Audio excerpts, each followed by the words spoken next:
السلام عليكم ورحمة الله وبركاته. النهاردة هشرح لكم ازاي تدخلوا على الصفحة بتاعة البنك الأهلي، وازاي تقدموا على الوظائف المتاحة في البنك الأهلي. أول حاجة هندخل على الموقع بتاع البنك اللي هو mbe.com.eg، واختار من فوق هنا عربي. هيفتح لي كل ال الحاجات دي.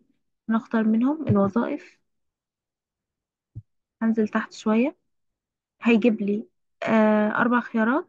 تدريب الصيفي ده طبعا مقفول حاليا مش شغال. في ذوي الخبرة، في حديث التخرج، في برنامج خريجين 2024.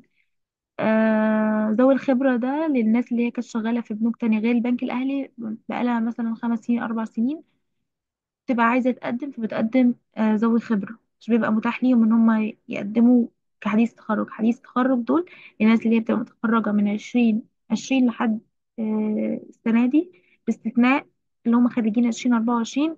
لو انت خريج السنة دي ما بقالكش يعني 4 شهور او حاجة، فانت بتقدم برنامج خريجين 2024. لو انت من السنة اللي فاتت او اللي قبلها او اللي قبلها، بتقدم كحديث تخرج. هنشرح كل واحدة في فيديو لوحدها.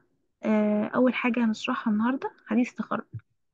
بتدوس على الطلب، بيجيب لك الصفحة دي، فأنت بتختار ماي جوب بيج.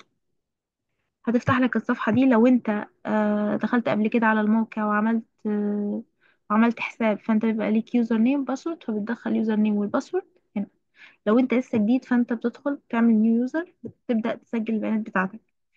ان شاء الله هعمل لكم فيديو تاني هشرح فيه طريقة تقديم لكل واحدة لوحدها، ذوي الخبرة وحديث التخرج وحتى برنامج الخريجين 2024 تدريب الطلبة. هشرح ازاي تدخل تملى الفورم بطريقة صحيحة عشان يتواصلوا معاك في أقرب وقت. في ناس كتير بتدخل بتقدم بتقولي ان هي بقالها سنين مقدمة على الموقع ومحدش بعت لها. عشان نتفادى اي اخطاء هندخل ان شاء الله مع بعض وهقول لكم الطريقة. ان شاء الله موفقين. استنوا الفيديو اللي جاي.